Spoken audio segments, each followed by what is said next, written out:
All right, let's get started. You can make it.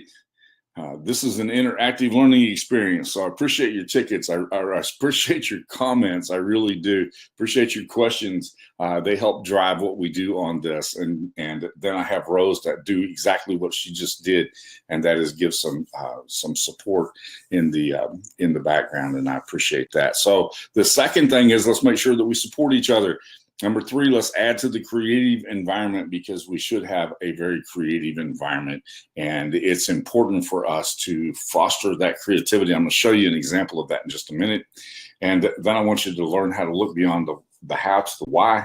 And the better we master the why, the more that we can conquer in the world in front of us. And most of all, we really want to have fun. This needs to be a fun experience for everybody who's here. And so I appreciate that because we're all about helping you to make it. And so we're going to be giving you things that will help you to make it. Okay, that's what we're all about. And so sometimes that's in the form of a product, sometimes that's in the form of an idea, sometimes that's in the form of a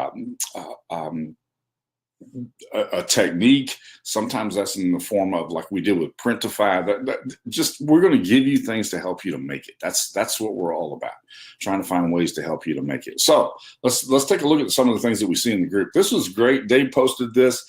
This is some of the stuff that he does, and and this is his work, and he shared that with us after last week's webinar. And so, Dave, I appreciate you sharing that. That was a really great work. Looks really, really good. This is work that he's doing for a client, and some of those are rotator banners and look really good. I thought it was really good looking stuff. So, so I appreciate Dave sharing with us, because there wasn't a lot of sharing that went on, but even afterwards, Dave shared, and I thought everybody else is going to jump on this, and we didn't get as much jumping on it as I thought we should have. But thank you, Dave. Great post, great look. I really like what you're doing with that. This is another great example of things that of an example of how the font enhances the message. And I really, really like that. I really do. The font itself lends itself very, very well to the kind of images that you've created there. So I think that's incredibly powerful. I noticed that he used a very elaborate font on 3 of those, and one of them he used a very blocky font, and they fit. The fonts fit perfectly with the message that you're trying to communicate. Okay, so great job, Dave. Thank you for sharing that with us. It was really, really good. The script font was very easy to read. Not always is script font easy to read, but looks really well. Now, had that script font been used on the black background, it wouldn't have looked as good. So great job of being able to identify what is the best. Now, let's go back to having fun and being creative. All right, I love this. Suzetta posted this, and I loved it. And what I noticed when she posted this is everybody, and again, Suzetta's first language is not English, and she admits that. And so everybody catches the typo. Let me show you what I saw. I saw something completely different. What I saw was this. I translated that into my Bob Ross language, which says there are no mistakes, only happy accidents. And I totally agree with it reading, open your heart and your mind will follow, because if you listen, your mind's going to respond. And I really like that. Okay, so I didn't see a typo. I saw something that was really cool, is what I saw. All right. Now, probably a typo. That's okay. There's no mistakes, only happy accidents. All right. Y'all agree with that?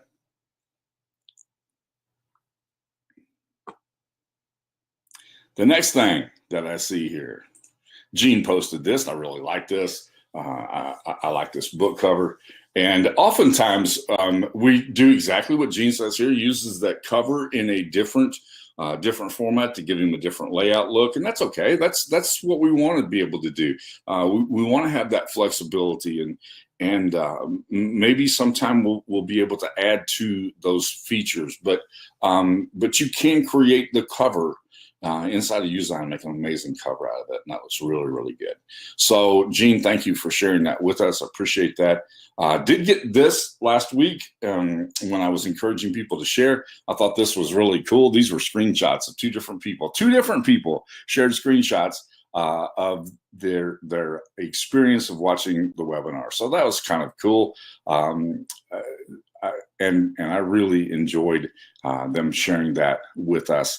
And I thought it was kind of cool that there's two different screenshots that are there that people had actually taken a picture of their screen while they were watching the webinar. So that's pretty cool. Questions already been asked about sales response, and I am going to cover just a little bit of that today. The sales page is right there. It's salesresponse.io/sales. I don't know if you can or not, Rose, but if you could share that link in the group, that way people can do that. Click on that link while we finish the rest of this agenda, and then I will jump in and spend just a few minutes going over what that product does, because I think it's a pretty cool product, and I wanted y'all to get a chance to see that this morning, even though I have not been able to jump in and test drive it as much as I would like to, because like I said, I've kind of taken this week and tried to get this thing to heal up as quickly as possible.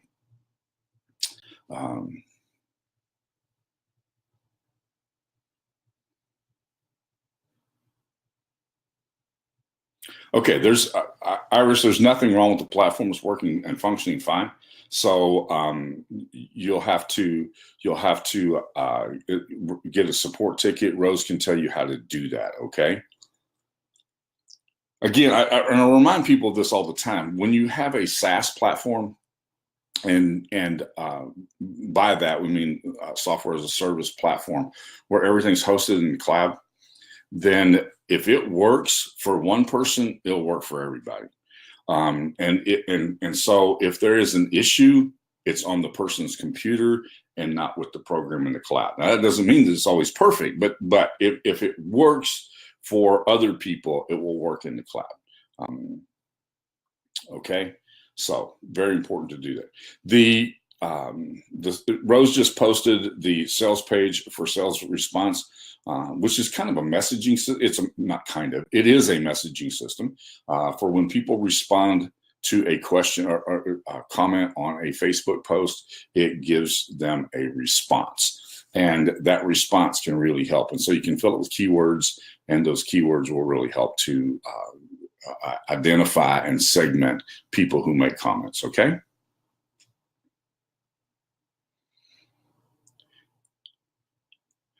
Melody has said something that's really, really important. And I don't care what you're doing, you want to make sure if you're not getting the result that everybody else is getting, that's usually not the problem of the program.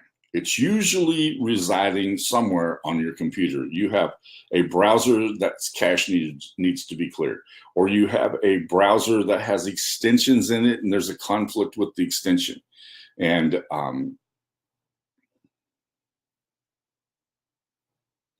and so you want to make sure that you look at all of those things anytime you have an issue. And there are some things that you really, really want to avoid. And there's some new software, Edge, Opera, those kinds of things. They're not designed for doing what we do with Usesign. They're not designed to be a, for lack of a better term, they're not designed to be a builder type of a program or browser. So keep that in mind. Stick with the things that are pretty tried and true. The two that are most tried and true are Chrome and Firefox. And I would run down that path if you're going to use your browser for something other than just looking at web pages. All right, just keep that in mind. Keep your extensions to a minimum, and you may have to turn them off in order to figure out what your problem is. Okay. All right. Thank you for that tip, Melody. That's very helpful. Okay. The next thing is I want to give you some ideas from the canvas. I thought this was kind of cool. Last week I showed you that picture of my grandson Tyson, and I removed the background. I had him pointing to a picture on the page. So I decided to make a silhouette out of that. And with the background tool working the way that it is now, knocking out that silhouette took me less than a minute. Struggling with the things I'm struggling with took me less than a minute. So that was really kind of cool, and so I'm going to share that with you today, how you can take something like that and make a silhouette out of it. All right, we get asked the question about silhouettes quite frequently, and I think this is pretty cool. All right, and as Rose just said, if you have questions about sales response, the best way to do that is to send a ticket to support. This is a Usign product, so they're supporting that internally. All right. The next thing is, and I'm going to share this with you. I had an occasion to look for something this week, and I thought, man, this is a pretty cool idea. I think this could be something that could be helpful to the people in the group. So I'm going to share that idea with you later on. And at the same time, we'll talk about using curved text. So I try to kill two birds with one stone, or accomplish two things in one response. Okay. And Derek, just hang on a second. I'm going to do that in just a minute. Okay, I'll talk about it first. And then when we get to the canvas, I'll show you some tips and tricks that will help you, and then we'll do our best to answer those questions. Okay. All right, let's do this.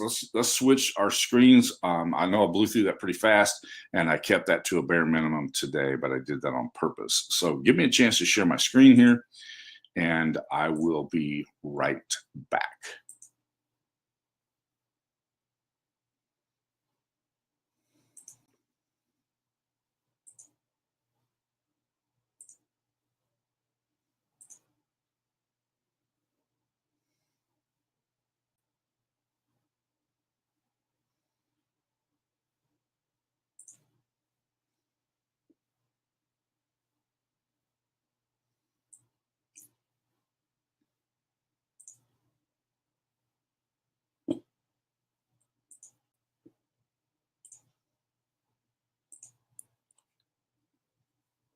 All right, you should be looking at the sales response screen. This is the back office screen for sales response. I'm just going to run through this very quickly, okay? Because like I said, I haven't had a lot of opportunity to do this because of other things that were going on in my world. But this is, what you do is you connect it to your Facebook. And when you connect, oh man, that was not what I wanted to have happen. When you connect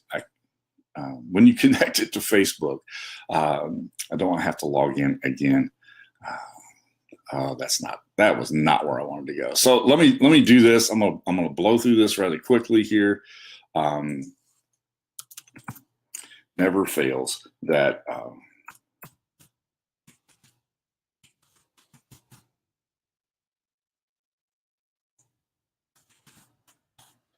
Give me a second to do this.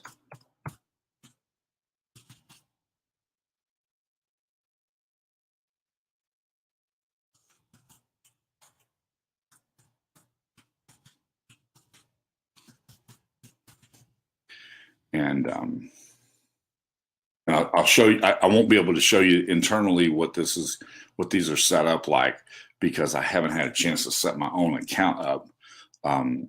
But you attach your Facebook page here. Your pages show up when somebody you create templates. Those templates will give a pre-planned response when somebody makes a comment. You set the comments based upon, you identify the comments based upon a keyword list. You create the list of keywords so that if they say where, then we've anticipated, or the program anticipates rather, that where is going to be where can I buy, or where can I find more information, or where do I find the sales page. So it gives those options. And so you do that with a keyword list. The other thing that you do is it has an autoresponder template. You create those templates. This is what I'm going to deliver in each of those situations. If you want to later send a private message and respond back to that person in a different manner, you can do that in that way, so that happens like at the beginning. Like, for example, we have this webinar that's scheduled for this particular time every week. Now, if I wanted to send a message out the hour before that, I could do that, and I could schedule that private message at a particular day and time so that people would get that in a timely fashion. Does that make sense to everybody? You understand what's going on with this? No. This all the responses are done inside of the platform. Okay. They're all done inside the platform. This is using it's using the messenger system in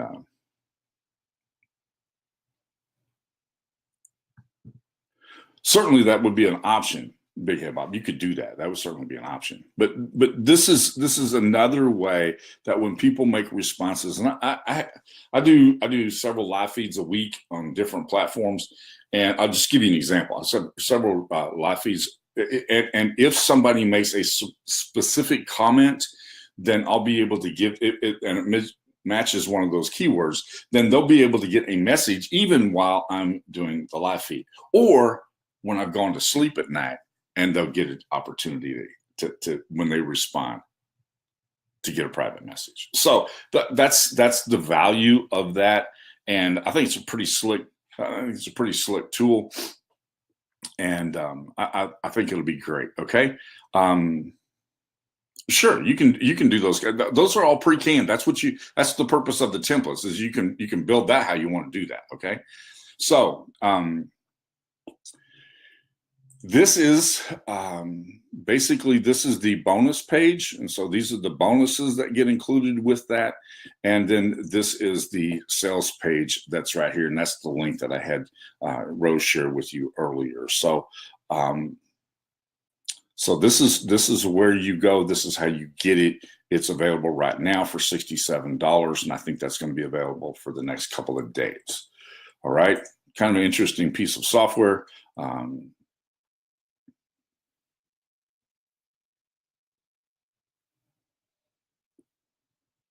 Well, the one I was going to show you, Big Head Bob, the question that he's asking, how many Facebook accounts are connected to your test account? In the one that I had from Magnus, he's been running this for a little while. There were 3 pages of Facebook pages. I managed 29 pages. I managed 29 Facebook pages myself. I think he had probably 35 that were connected in his. I did not see a limit to that. Okay. The great thing is that now you have the ability to be able to connect more pages, because some things get automated for you. All right. Yes. The answer to that question is yes. I'm not exactly sure. I haven't been able to connect that because I wasn't available most of the week. Okay. So but this is where it's at. This is the sales page. Those are the bonuses. Give you a brief overview of what the back office looks like in a very, very fast highlight fashion. But that's what this is intended to do, is to give you access to people who make comments or take certain action on certain Facebook pages. And then you can deliver specific messages to them that can help them to take the next action. Those people who make a comment, who engage, we need to be able to engage with them as quickly as possible. This gives you the ability to be able to engage with them as quickly as possible. Okay, that's the intention behind SalesResponse. I think it's an amazing tool. I can't wait to dive into it. I got an account, but I can't. I just didn't have the ability this morning to be able to get this knocked out and test drive it. So I was using Magnus's, and it was working great. Everything was beautiful. I really like it, but I wasn't able to connect my own page this morning until until I get finished with the webinar. Okay. I agree. Training and setup videos are always important. All right. All right. Any other questions about sales response either need to be directed to support, or the best thing to do is buy it and jump in with both feet. If this is something that you think would be advantageous to you, then I would highly recommend that you jump on this. This avoids some of the other issues, and so I think it would be good. No, I can't, and I'm not going to. I just explained that, Bob, that I cannot do that this morning because I need to be able to connect to my page, and I didn't have time to do that before I went live this morning.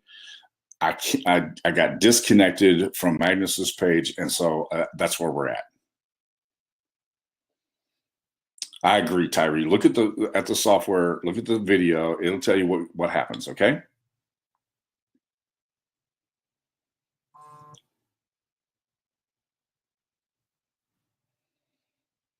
All right. Any other questions that we can do right here?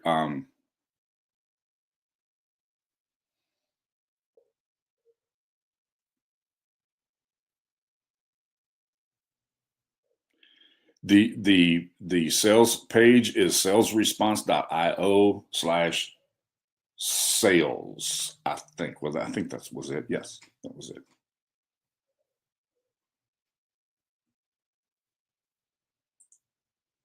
Yes, that's it right there. salesresponse.io/sales. And that will take you to the sales page. This is a pretty good video. It gives a good explanation of what the product does and how it does it. Rather than take the 20 minutes and play that video, because not everybody on this webinar is going to be interested, and that's okay.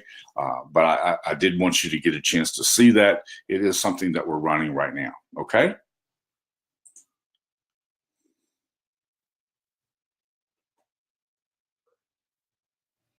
All right, nothing else? Then let's get to the canvas on Uzine. How's that sound? That sound like a good idea to everybody? But I like this. I like this a lot. I think this is something that will be extremely valuable for managing Facebook pages, because I have a bunch, others of you have a bunch, and this would be a good way to be able to handle some of the stuff that goes on in those sales pages. All right, shall we move on? Wow, we don't have a very we have a lot of questions, but we don't have a very responsive crowd here. Let's do something about that. See if we can do this. All right, I'm going to close those sales pages for now, and I'm going to go back over here to this right here and share with you how to create that silhouette in a hurry, because I think this is pretty cool. How many of you like silhouettes? Do you use them for anything?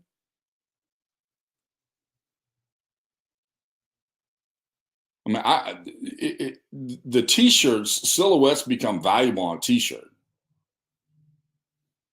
Well, let me show you what I think is a fairly easy way to create a silhouette, Melody, because I think that there is I think one of the reasons why we don't is because they're a little bit complicated. All right, so let's take this image and create this, okay? I'm going to remove the background. I've also cleaned this up a little bit, and I probably won't clean it up as neatly as I did for the one that I just showed you. But the very first thing that I do is I'm going to save all of this stuff that I want to keep. Okay, I'm going to put this all right in here, and that all works. All right, I need to make this brush a little bit smaller, so that it'll fit in the tip of his finger, because I don't want to lose that finger.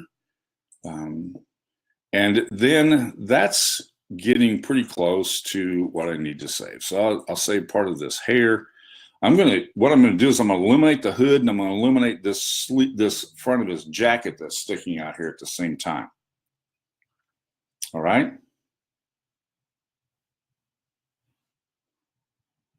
So now I've identified the things I want to keep. Now I'm going to erase everything else. All right.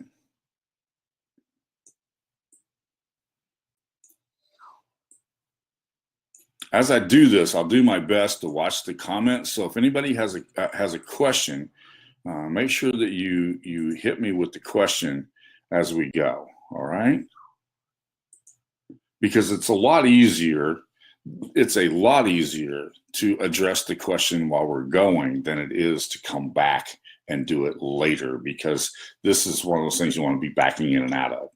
So make sure that you do that. Now, there's a couple of things here that are not going to look good in the silhouette, and I know that for a fact. So I want to try to clean it up a little bit. So what I'm going to do is take my scalpel right here, and I'm going to begin right here and try to clean this sleeve up a little bit by doing this right there. All right, and bring that down just a little bit further. Now that doesn't look like an arm because it's too straight. So you grab the middle of that, put a little bow in it. Now, does that look better?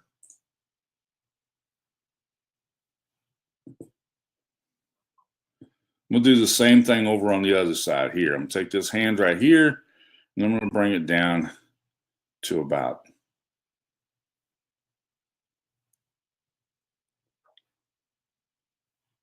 there. Pull this out just a little bit. Now we're confusing just a little bit the program, because what's happened is I'm erasing some of this black that I had already saved.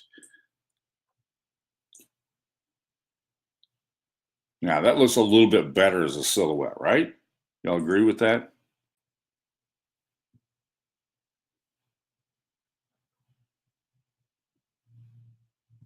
Yeah, that bow is pretty cool, and that's going to be very helpful to us, because what I'm going to do here is I'm going to eliminate the back of his head right here. Okay, I'm going to get rid of this hood.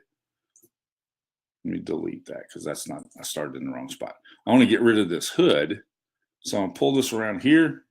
Now you see how that cuts that off. I'm going to bring this out here like that, and that's starting to look more like the back of his head, right? Does that make sense to everybody? See what we're doing? All right, now I'm going to have to grab this right here, put my scalpel right here.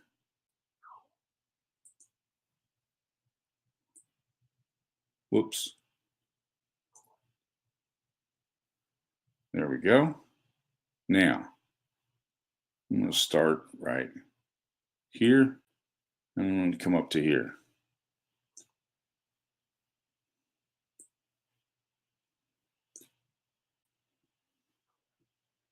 Y'all see how I'm doing that?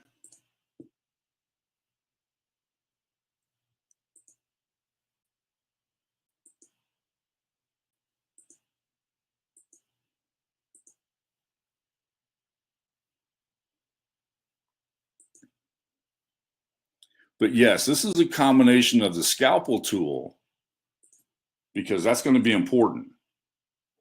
All right. I'm going to do the same thing with his head. So let's get on the scalpel tool here. Right there. I'm going to pull around this way. And I'm going to push this back out so he doesn't look like he has a flat head.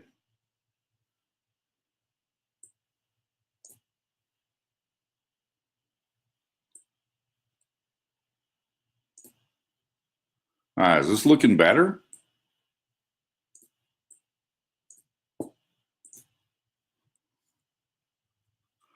You have to you're exactly right, Melody. The silhouette has to have a sharp edge. So if you don't have the scalpel tool, then you're making it very difficult to make this look like a true blue silhouette. So again, you just want to grab your knife, your scalpel, and pull this and round these edges so that they're clean, right?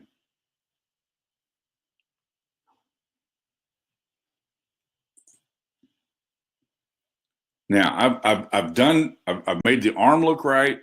Now I want to get rid of this front part of this jacket. So I'm going to come down here,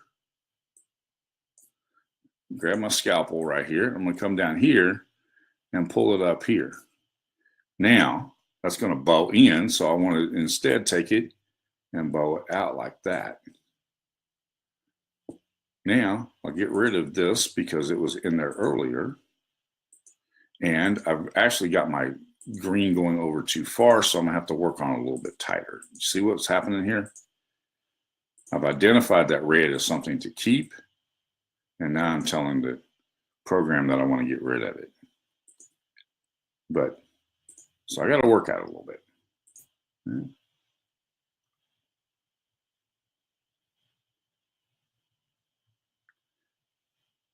Well, everybody would love to have things perfect, but however, here's the deal, Derek. This has got a whole bunch of identical colors in it. I'm having to reshape this so that it fits.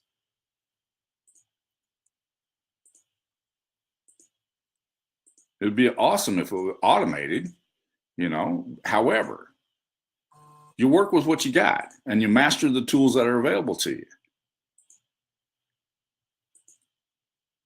And then you do the next thing. You don't complain about what you don't have. All right?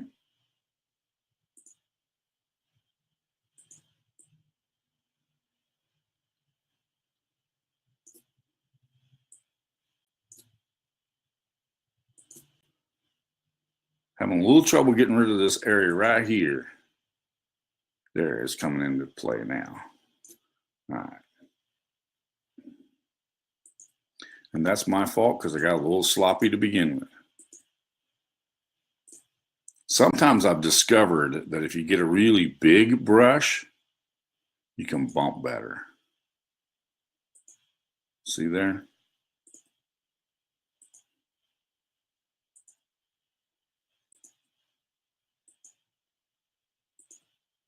And I had a really small brush before.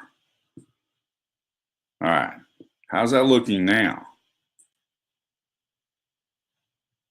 I'm gonna have to clean that face up a little bit.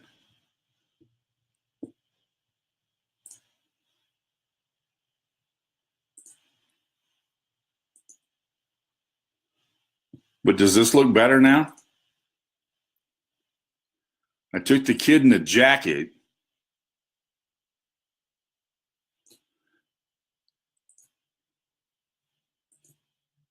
Got a little bit carried away here, but I took the kid in the jacket.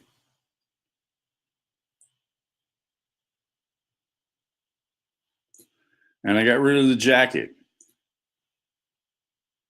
right?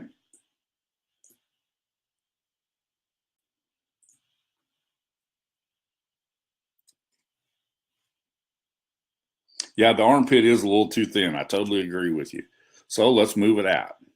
Grab that, move it out there like that. Back in here, fill that back in.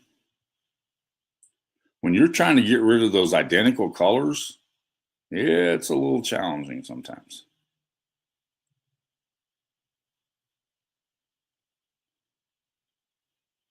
But I reshaped that image.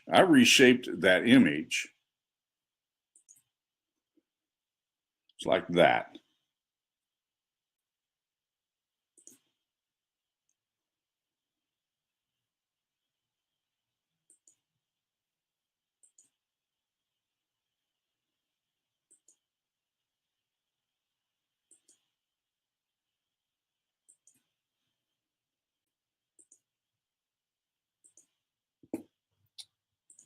And we're pretty close, right?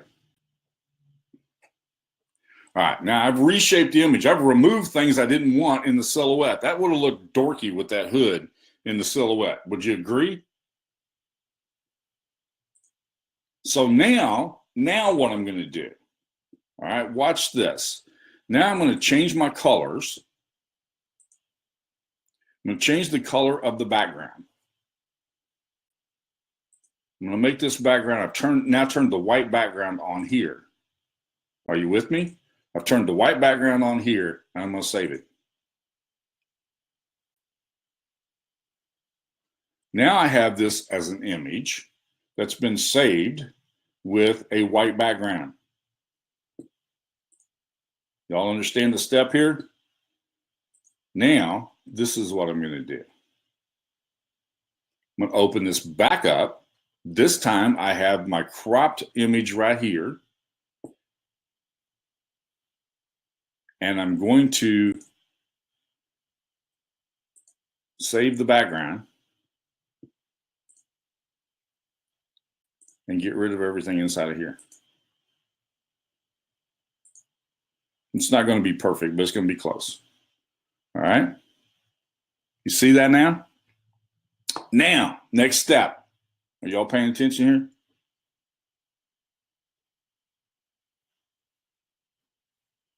I saved it by clicking the done button right there. Now, what I'm going to do is I'm going to change this background color to black. What do we have now? Now I have a silhouette, correct? No, I'm just saving it from the background removal tool, the erase tool, and I'm doing this. Now, I've saved it once. I'm going to save it a second time. I'm saving it as a silhouette with a white background. So to get to this, I do this one more step.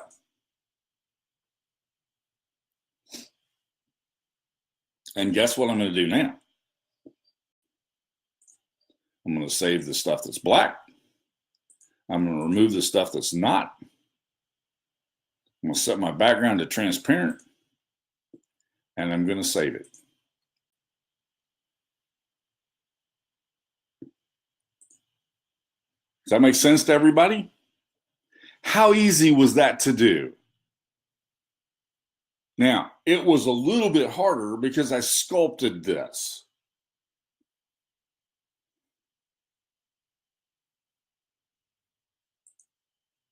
It took a little more time because I sculpted this a little tighter. And you can see my armpit here's a little smaller, it's a little bigger over here. Tyson's kind of a heavy-duty kid, so it looks like that. But do you see what we did? I mean, how easy was that? Yeah, a little bit more. If I'd spent a little bit more time and I hadn't been explaining to y'all while I was doing this, this would have been knocked out really close to perfect, right? Very simple now with the improvements made to the background removal tool. It was easy to do this. I don't have to save anything. I don't have to download anything. I don't have to upload anything. I simply went into the background removal tool 3 times. 3 times. And I was done. Amazing. Amazingly easy to do. And that gives you the ability to be able to do some really cool stuff to create a silhouette. And silhouettes are kind of important sometimes, right? I mean, Ray uses silhouettes because he does t-shirts. And if you're going to do t-shirts, I don't want to put that picture on the t-shirt because that just isn't going to be, it's not always going to print as well as I would like it. I agree, Melody. There's some imperfections that make the image look more perfect. I think that's true.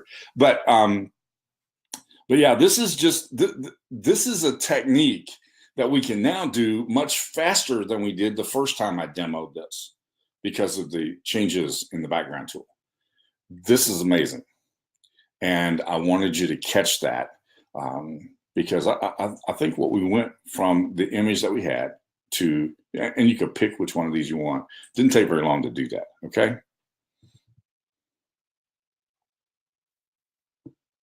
All right. So that's the kind of thing that you can do in a pretty short bit of time using the background removal tool to create a silhouette. And it doesn't take a lot to do that. And you play with that. That was a complicated image. You know, when you look at the stuff that's in this image, there's a lot of stuff in that image. And there's a lot of stuff that's almost identical in that image, which makes it a little more complicated to remove. but very easy to do using the background removal tool and the scalpel tool. All right, any questions or comments about that as we go?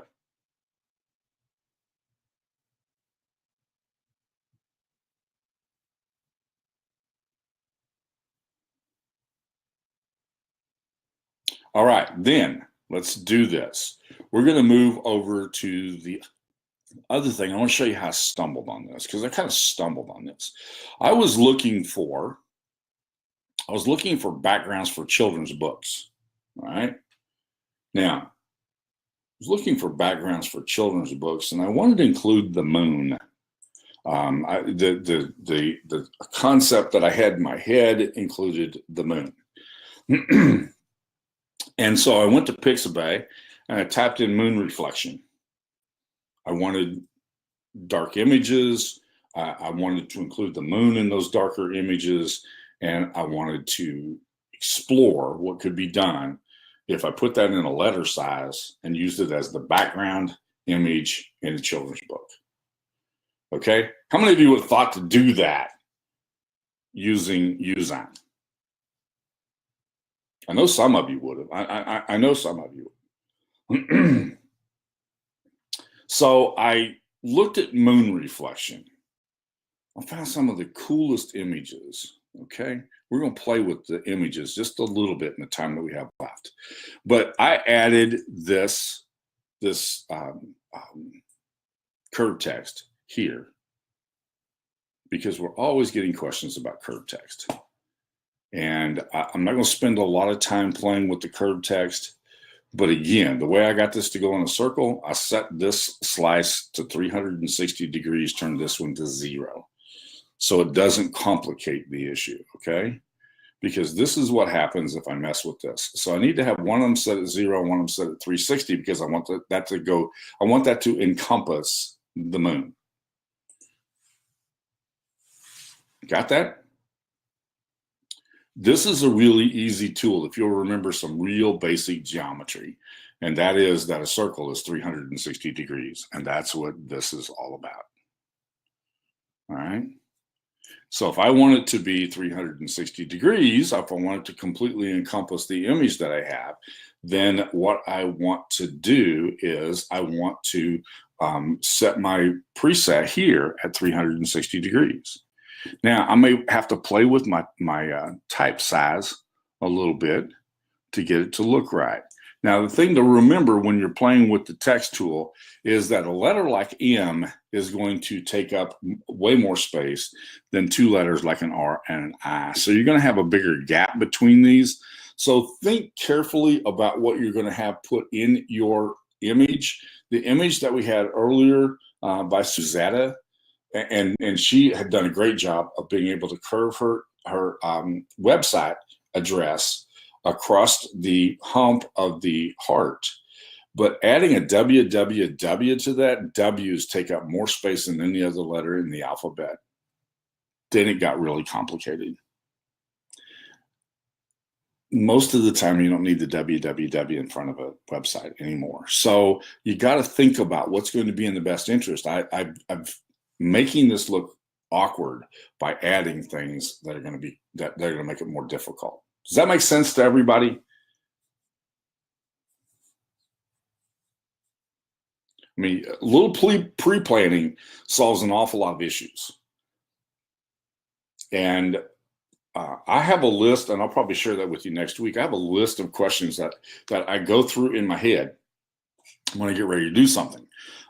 So this exactly right. You measure twice and cut once. Really helps when you do that. I knew what I wanted to put in this statement. I knew I wanted to be the best memories made in moonlight, and then I had to play with how's that going to work right. Okay. So I'm going to do what Carol's saying right there.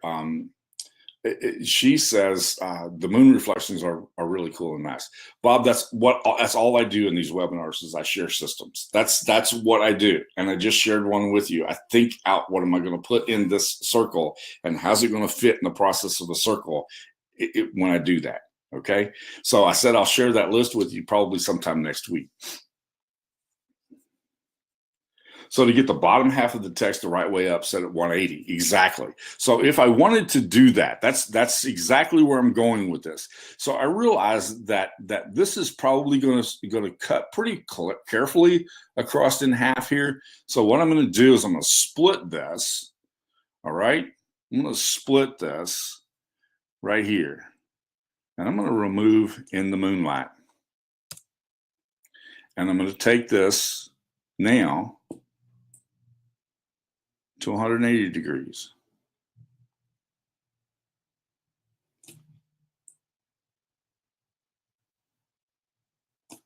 All right.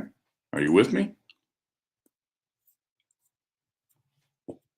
Now, I'm going to go back over here, grab another piece of curved text. Actually, what would be easier to do, so I'll have the size right, is I'm going to take this one, I'm going to duplicate it. Pull this down here so I can see it. And I'm going to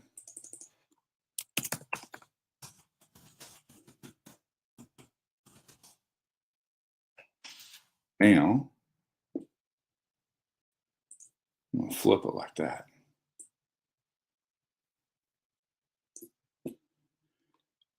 What ends up happening is that I have these in kind of an awkward spot. With me?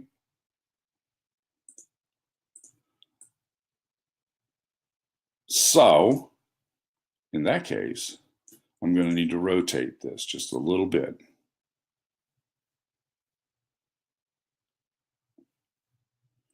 And rather than mess with it inside, I'm going to mess with it outside, like this.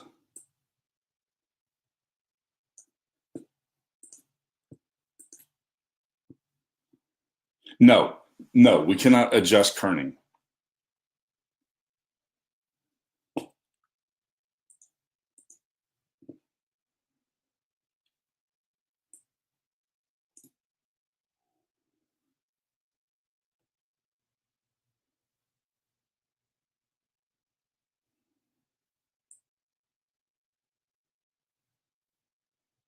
And see, the two M's are going to make this just a little more complicated than it needs to be. But I can play with my adjustment there, and I can do that, and I can get it much closer.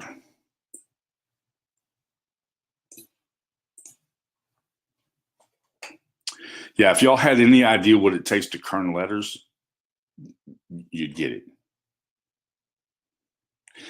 Pete, here's the best thing that you can, the very best thing that you can do, the best system I have for creating curved text is put it on a circle.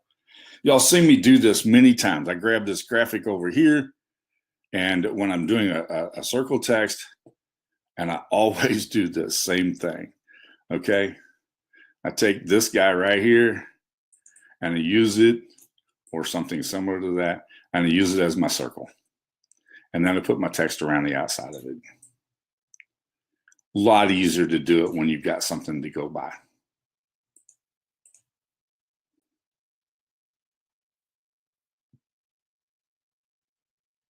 Well, Bob, you're certainly entitled to that opinion, okay? If you want a kerning tool, then you'll have to get a kerning tool. But what I do is I use what I got, all right? So this is enough with the curve tool. I got 5 minutes left. This is what I'm gonna do with the 5 minutes. I wanna play with something here that I think you'll really like. I took these moon reflections. This would be cool for a back cover of a book. Would y'all agree? You know, this is just really, really cool. And I think this is just exactly the way to end an ebook or a book that you had and put these in the background. So I started playing with how am I going to make the internal pages so that they look amazing. And I really like the images that I found over here. Just take a look at some of these.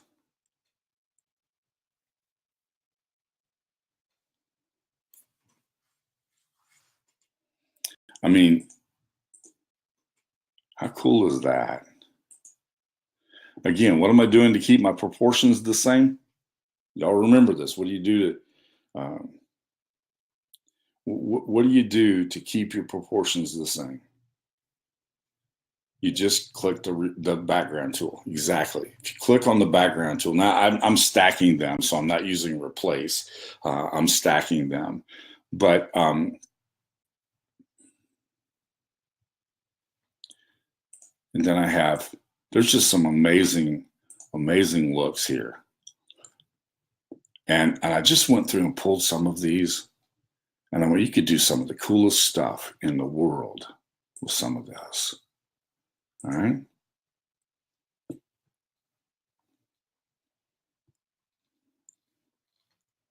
And this was maybe my favorite. And so what I'm going to do is I'm going to take this one and I'm going to play with it for just a second. Okay. So I'll make this the background. Now, I like this image. I like it a lot. If I wanted to put it in a book, what I would do is I would make this the right-hand page and I would make that the left-hand page. Okay. Again, another one of those things that you can do in Usign that's kind of cool, and you can knock that out really quickly. And I did this for a demo, for a video, for something else that I was doing on a different platform. But I actually just flipped these pages for one side and then for the other side. How cool is that? All right, that's the first thing. The second thing is that here I've got an issue. I've got a little bit of an issue. This is really, really dark on a lighter text. So does anybody have any idea what I'm going to do next? I'm going to do something next that I think is going to be really cool. I'm going to go through this really quickly. I'm going to change the color of the background. I'm going to put a gradient background on here. I'm going to make that very nearly white. And I'm going to make this as close to black as I can possibly get. Okay, so now I have a gradient background, and I can take this and I can reduce the opacity of this like that. All right. Reducing the opacity and letting part of that background show through is one thing. The next thing I can do is I can actually filter this. Make that a grayscale. Easier to put lettering on it if it's a grayscale, right? Or I can do this. And I can make that background now a solid deep blue color like that, right?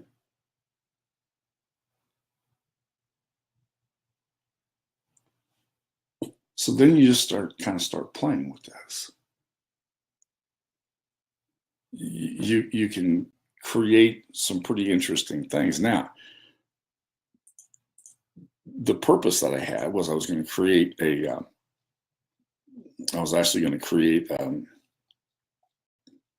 get it out here in just a second when I find what I'm looking for. This is going to have text in it because it's a children's book, right? So I'm going to change that text color to white. Now I want to test it and see how that white's going to look on this background.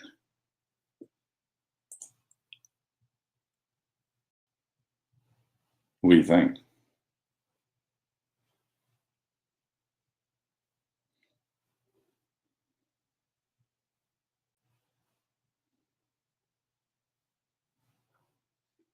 There's just such cool images over here.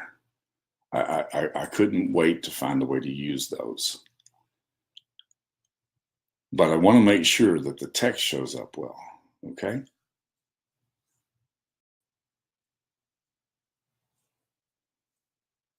Well, Melody, you know where I was going to put the book. And these were going to be the background pages. In fact, if you look carefully, you'll see this image was there.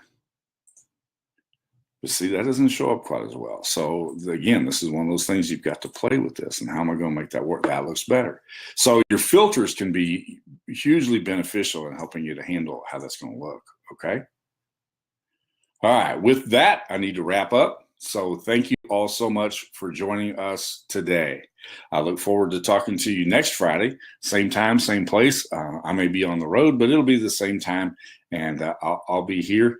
And I thank you all for joining me today. Again, check out SalesResponse. I think you may find that very helpful. And then this is kind of a cool trick to be able to create these pages for children's book. And I thought that would be fun for you. All right.